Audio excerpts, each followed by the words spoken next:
History of বেঙ্গলের পড়তে গেলে তোমাদের একটা বিষয় জানতে হবে যে বাংলার ইতিহাসের প্রাচীন যুগ খুব একটা শক্তপোক্ত ইতিহাসের সময় নয়। তো এই সময়কালে যে ঘটনাগুলো পড়তে আসলে একটা ক্রোনোলজি মেনটেন করা যায়। তো আমরা করছি হিস্ট্রি অফ বেঙ্গল।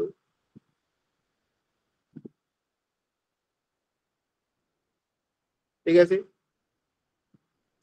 এবং এটা করবে এমন ভাবে যাতে প্রাচীন আর মধ্যযুগ দুটোকেই কভার করে যায়। ঠিক আছে, বাংলার ইতিহাসের প্রথম ইতিহাস পড়বো আমরা শশাঙ্ক থেকে। শশাঙ্ক তো বাংলার প্রথম স্বাধীন সার্বভৌম শাসক কে? শশাঙ্ক। শশাঙ্কের পর বাংলাতে একটা মানে শশাঙ্ক মৃত্যুর পর বাংলায় একটা চরম নৈরাজ্যপূর্ণ অবস্থা সৃষ্টি হয়, তাকে বলে মাৎসর ন্যায়।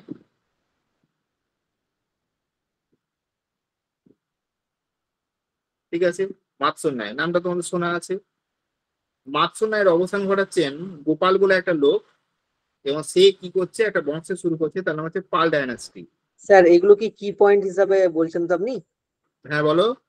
বলছি এগুলো কি পয়েন্ট হিসাবে আপনি বলছেন তো? এগুলো একটা স্ট্রাকচার করছি, তারপর এর উপর লেখা হবে, আমাকে তো জানতে আচ্ছা, হবে আমি কিভাবে পড়ছি, তাই না? হ্যাঁ স্যার, তাহলে এগুলো আচ্ছা, লিখে নিচ্ছি। হ্যাঁ এইভাবে লিখে নাও আগে। পালা ডায়নাস্টি। পালদের পর কি হবে? পালদের পর সেন বংশ।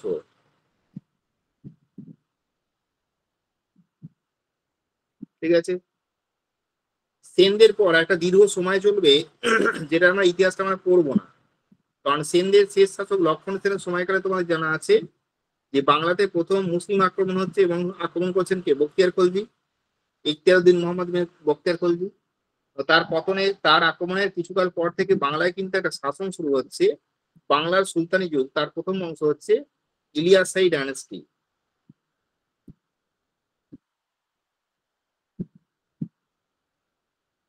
ইলিয়াসাই ডায়নাস্টি।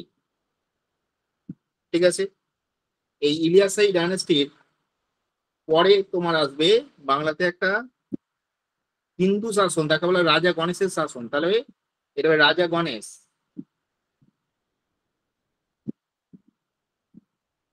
ঠিক আছে, রাজা গণেশের পর আসবে মামুদ শাহী বংশ।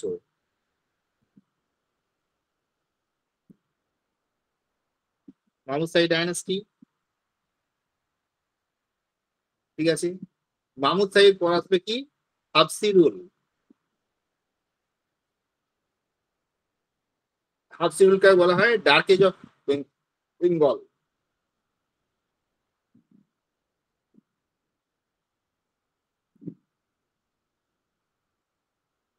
Dark age of Bengal. হাফসির পর আসবে তোমার হুসেন শাহী ডায়নাস্টি।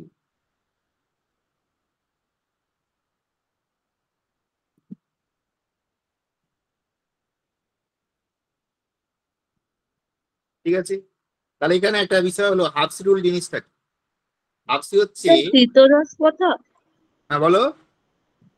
স্যার ওই হাবসি রুল যেটা বলছেন ওটাকে ওই কৃতদাস প্রথা? হ্যাঁ, কৃতদাস প্রথা নয়, তৎকালীন যুগে কৃতদাস সিস্টেম তো চলতো। এবার সেই সময়ে আফ্রিকা, ইথিওপিয়া বা আবিসিনিয়া থেকে যে লম্বা চওড়া কালো চামড়ার দাসীদের কিনে নিয়ে আসা হতো, তাদের বলতো হাবসি। দাসীদের ক্লাসিফিকেশন ছিল, তাহলে হাবসি কারা? আফ্রিকার ইথিওপিয়া বা আবিসিনিয়ার দাসীদের বলতো হাবসি। তারা দেহরক্ষী, দ্বাররক্ষী হিসেবে তারা থাকতো, এবং তাদের অপারেশন করে সন্তান উৎপাদনের ক্ষমতা নষ্ট করে দেওয়া হতো, এবং তাদের বলতো খোঁজা। ঠিক আছে, তাহলে বলতে গেলে তোমাদের বিভিন্ন পরীক্ষাতে এখান থেকে কোয়েশ্চেন আসে।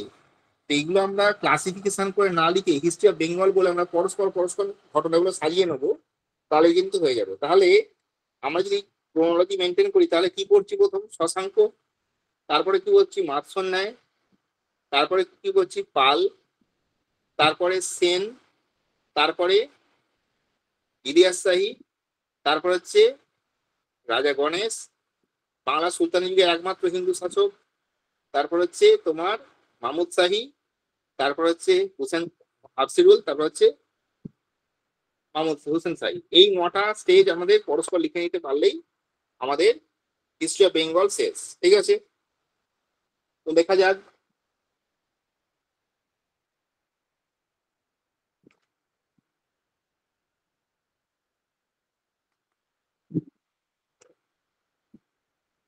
এই স্ট্রাকচারটা মাথায় রাখবে, তাহলেই অনেকটা সমস্যার সমাধান হয়ে যাবে। দেখো, the first independent and sovereign ruler of Bengal was the first independent and sovereign ruler of Bengal was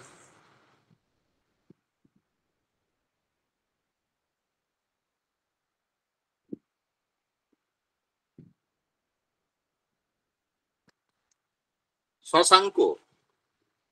First independent and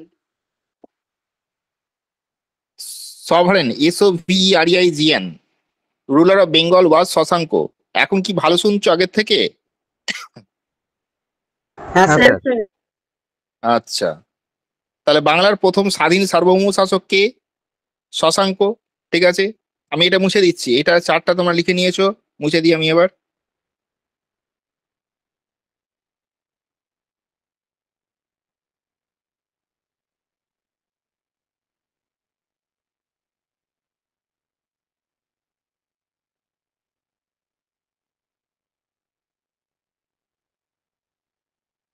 He was the ruler of Gaur. Gaur, GAUR. He was the ruler of Gaur. Gaur মানে কোন জায়গাটা বোঝা যাচ্ছে? শিয়ালদা থেকে একটা train যায় দেখবে, Gaur express. Practically Gaur হচ্ছে মালদার একটা জায়গাকে বলা হয় গৌড়। ঠিক আছে, এবং মালদা মুর্শিদাবাদ দুটো জায়গার বৃহৎ অংশ নিয়েই কিন্তু গৌড় সাম্রাজ্য গড়ে উঠেছিল। সেই কারণে তোমাদের একটা পরীক্ষায় কোয়েশ্চেন এসছে, গৌড় বংশের শাসক কে ছিলেন? শশাঙ্ক কোনো গৌড় বংশের শাসক নয়, তার বংশের নাম কিছু পাওয়া যায় না। পিএসসি এইসব গন্ডগোলগুলো করে। গৌড় নামক জায়গার শাসক ছিলেন শশাঙ্ক। ঠিক আছে, গৌড়ের অধিপতি বলা হয়, মানে হ্যাঁ যেটা গৌড়ের অধিপতি, হ্যাঁ বাংলাতে কোশ্চেনটা আছে তখন এরকম। একদম ঠিক। আচ্ছা,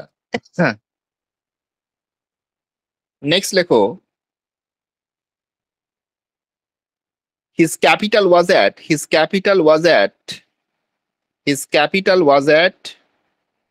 কর্ণ সুবর্ণ।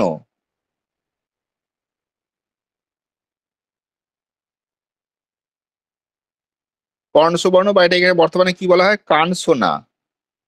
কানসোনা of modern Murshidabad.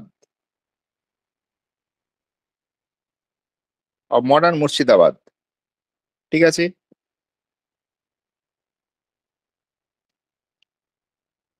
Next point.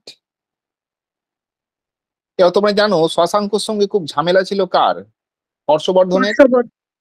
হ্যাঁ, হর্ষবর্ধন তোমার বৌদ্ধ ধর্মকে খুব বেশি প্রায়োরিটি দিতেন, এবং শশাঙ্ক ছিলেন তোমার শিবের উপাসক। সেই কারণে অনেকে বলেছে বৌদ্ধদের ওপর কিন্তু শশাঙ্ক অত্যাচার করেছিলেন, কিন্তু সেই কথাগুলো ঠিক নয়। এবং সব থেকে দুঃখের ব্যাপার হলো, শশাঙ্ক সম্পর্কে আমরা যে তথ্যগুলো পাই সেগুলো হচ্ছে তার বিরোধী পক্ষের কটিয়ারদের লেখা। কটিয়ার মানে সভাসদের লেখা। তখন শশাঙ্কের কোনো কটিয়ার বা সভাসদের লেখা কিন্তু আমরা পাচ্ছি না। আমরা পাচ্ছি কার? বাণভট্টের রচনা। বাণভট্ট থেকে শশাঙ্ক সম্পর্কে জানতে পারছি। বাণভট্ট কার কটিয়ার, কার সভাসদ? হর্ষবর্ধনের। তাহলে যে শত্রু তার কটিয়ার যদি লেখো, শশাঙ্ক সম্পর্কে ভালো কথা কি লিখবে না। এখন যদি পাকিস্তানের কোন লোককে আমাদের দেশের সম্পর্কে লিখতে বলা হয়, ওরা খারাপ খারাপ কথাই লিখবে, এটাই স্বাভাবিক ব্যাপার। এটাই হয়েছে এখানে মূল ব্যাপার। তা লিখে রাখো,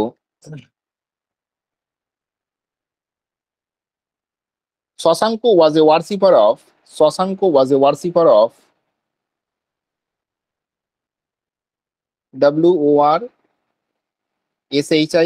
worshipper মানে উপাসক, worshipper of lord Shiva. Lord শিবের উপাসক ছিলেন। ঠিক আছে,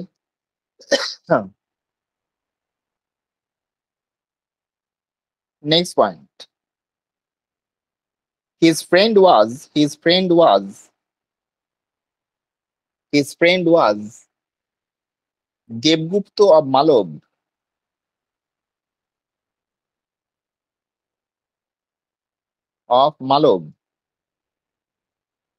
মালবটাকে কি বলা যেতে পারে? মালওয়া, MALWA। মালওয়াটা একটু তোমরা বলো, মালওয়া। শশাঙ্কের বন্ধু ছিল মালবের দেবগুপ্ত। Next point. এবং যে বাণভট্ট সে শশাঙ্ক সম্পর্কে মানুষের মনে খারাপ ধারণা সৃষ্টি করার জন্য অপব্যাখ্যা করেছেন। বলেছেন শশাঙ্ক নাকি এতটাই বৌদ্ধ বিদ্বাসী ছিলেন যে বোধিবৃক্ষ ছিল যেখানে, যার তলায় বসে শশাঙ্ক এই গৌতম বুদ্ধ তপস্যা করেছিলেন, সেই গাছটা নাকি কেটে দিয়েছিলেন শশাঙ্ক। কিন্তু তার কিছুদিন পরে, যখন বরণনাথ এটা লিখেছেন, তার কিছুদিন পরেই হিউয়েনসাং যখন আসছেন এই বোধিবৃক্ষ দর্শনে, তখন তার বিবরণ দিয়েছেন। তাহলে যে গাছটা এই মানুষটা কেটে দিল, সে তোমার সামান্য কয়েক সময়ের মধ্যে এটা তোমার আবার গজিয়ে উঠলে এটা হয়, তাহলে এটা অপব্যাখ্যা করা হয়েছে। তা লিখে রাখো, বাণভট্ট ডেসক্রাইবড দ্যাট, বাণভট্ট, দেখো তোমাদের পরীক্ষার কি সিস্টেম আছে মনে রাখবে। এই যে বাণভট্ট বললাম না, তুমি যখন সেন্ট্রালের পরীক্ষায় যাবে তখন এটাকে বানা বলা হয়, BANA, বানা, মানে ধরেই নিতে হবে তোমাকে বাণভট্ট। ঠিক আছে, এবার যখনই তুমি পরীক্ষায় বসছো, শুধু তো তোমার তো স্টেটের পরীক্ষা তো টার্গেট নয়। যাদের একটু কম বয়স আছে, MTS বসবে, CGL বসবে, সেন্ট্রালের গুলো বসবে। যাদের একটু বয়স হয়ে গেছে তারা PSC যে বিভিন্ন পরীক্ষাগুলো আছে সেগুলো পাবে, রেলের বিভিন্ন পরীক্ষা পাবে। কম বয়স বেশি বয়সের জন্য, সব বয়সের জন্যই আছে। সুতরাং MTS এর বা CGL এর যে পরীক্ষাগুলো আছে তারও দিকে লক্ষ্য রেখে কিন্তু পড়াতে হবে। তবে একটা ব্যাপার মনে রাখবে, এই যে ইতিহাসটা আমরা পড়ছি, এটা হচ্ছে রিজিওনাল হিস্ট্রি। এগুলো থেকে কিন্তু খুব ডিপ কোয়েশ্চেন কিন্তু সেন্ট্রালে কোনো পরীক্ষা আসবে না, সামান্য ছোট ছোট ছোট ছোট প্রশ্ন আসবে। আর যখনই স্টেট লেভেলে পরীক্ষা আসবে তখনই কিন্তু এখানে গভীরে যাবে। ঠিক আছে। আচ্ছা, it is said by Banabhatta that Shashanka destroyed the Bodhi tree. Shashanka destroyed, sir Banabhatta দিয়ে শুরু করলেন বাণভট্ট সেন্টেন্সটা যে। described, হ্যাঁ বাণভট্ট described that, কমা দাও দিয়ে লেখো Shashanka destroyed Bodhi tree, BODHITREE, Bodhi tree. Shashanka destroyed Bodhi tree. ঠিক আছে, নেক্সট পয়েন্ট। এবং শশাঙ্ককে বাণভট্ট কি বলেছেন? গৌর ভুজঙ্গ, গৌরাধম। গৌরাধম মানে কি? গৌড়ের অধম। আর গৌর ভুজঙ্গ মানে কি? ভুজঙ্গ মানে যে সাপ, গৌড়ের সাপ, মানে তিনি এতটাই বিষধর, এতটাই ক্ষতিকারক, তাকে তুলনা করা হয়েছে কার সঙ্গে? সাপের সঙ্গে। তা লিখে রাখো, Shashanka is described as, Shashanka is described as, Shashanka is described as গৌরাধম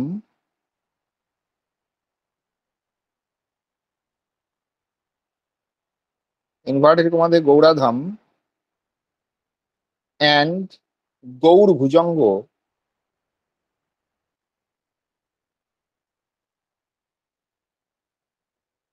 গৌরভুজঙ্গ মানে কি? গৌড়ের সাপ। সেন্টেন্সটা কি বললাম একবার বলো। Sir Shashanka is described as Gaudadhama Gaudadhama and Gauda Bhujanga by Bhujanga. Banabhatta, by Banabhatta, by Banabhatta, হয়েছে? By Banabhatta.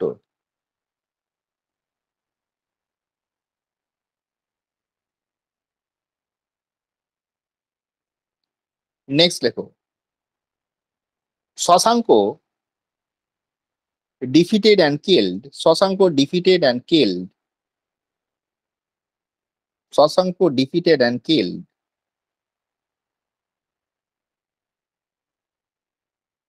Rajyavardhan,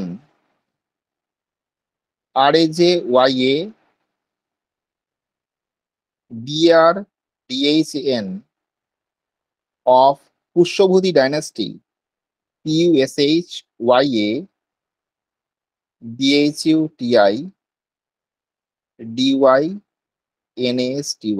Pushyabhuti dynasty. Pushyabhuti dynasty মানে কোন বংশ? হর্ষবর্ধন, রাজ্যবর্ধন। ঠিক আছে, তাদের বাবা ছিল প্রভাকর বর্ধন, সেগুলো তোমার জানা আছে। পুষ্যভূতি ডাইনাস্টি। ঠিক আছে, এবং দেখা যায় শশাঙ্কের মৃত্যু হচ্ছে আনুমানিক 637 খ্রিস্টাব্দে। এ নিয়ে সংশয় যথেষ্ট পরিমাণে আছে। এবং তারপরে কি হচ্ছে? বাংলাতে শুরু হচ্ছে একটা চূড়ান্ত অরাজকপূর্ণ অবস্থা। তার নেক্সট পয়েন্ট লিখে রাখো, after the death of Shashanka, next point, after the death of Shashanka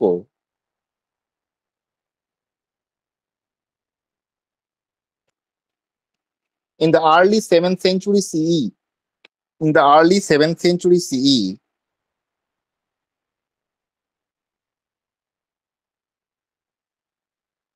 in the early 7th century CE,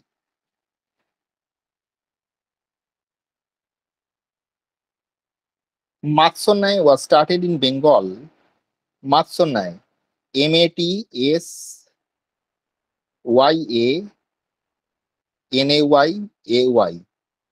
Matsonai was started in Bengal.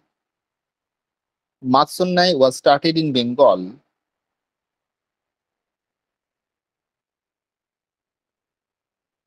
Which was ended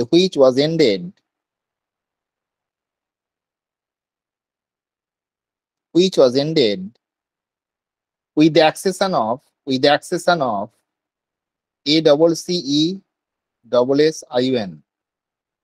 which was ended with the accession of Gopal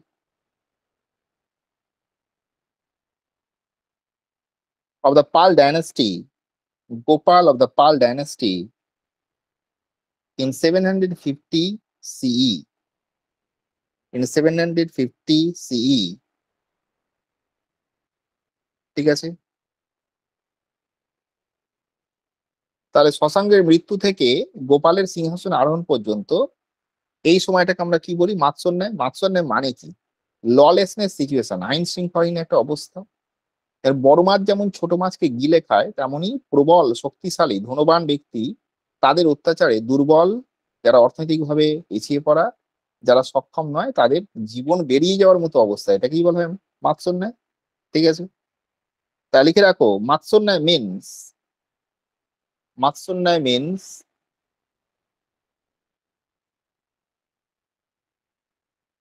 lawlessness situation, LAWLESS,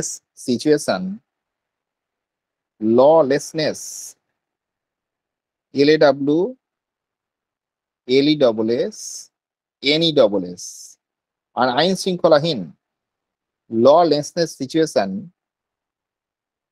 and a period of anarchy, ANARCHY,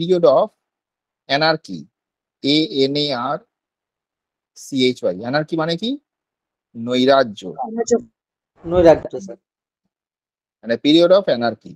ঠিক আছে, আর monarchy মানে কি? সাম্রাজ্যবাদ, রাজতন্ত্র, মানে কোন রাজতন্ত্র। ঠিক আছে, ডেমোক্রেসি মানে কি? গণতন্ত্র। অলিগার্কি মানে কি? গোষ্ঠীতন্ত্র। একতন্ত্র। না, অলিগার্কি মানে গোষ্ঠীতন্ত্র। তোমাদের বিসিএস পরীক্ষাতে এসেছিল অলিগার্কি দিয়ে একটা প্রশ্ন এসেছিল, তাই আমি বললাম এটা। আচ্ছা, এগুলো জানতে হবে, এগুলো টার্মিনোলজি বলে। তুমি যখনই একটা বিদেশি ভাষায় কোনো কিছু পড়বে, ইংরেজি তো আমাদের বিদেশি ভাষা, ওটা আমাদের ভাষা তো নয়, তখনই তোমাকে গ্রামার যতটা স্ট্রং হবে তার থেকে বেশি স্ট্রং হতে হবে তোমাকে টার্মিনোলজিতে। তুমি গ্রামার না জানলেও চলবে। মানে কি? কম্পিটিটিভ এক্সামের কথা বলছি না, বোঝাচ্ছে। হ্যাঁ, অলিগার্কি হচ্ছে গোষ্ঠীতন্ত্র। আচ্ছা, তাহলে এবার শুরু হচ্ছে, পাল যুগ শুরু হচ্ছে। তাহলে লেখো, the Pala dynasty was founded by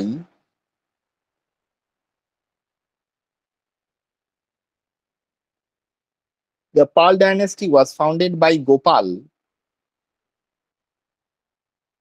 The Pal dynasty was founded by Gopal.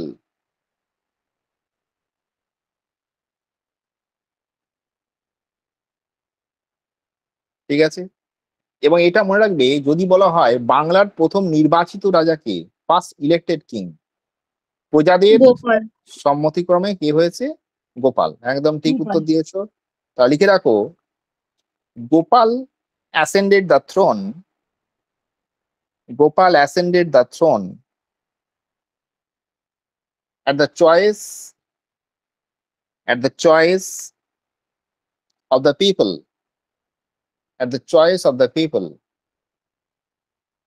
Gopal ascended the throne at the choice of the people, and he was also and he was also the first elected king of Bengal.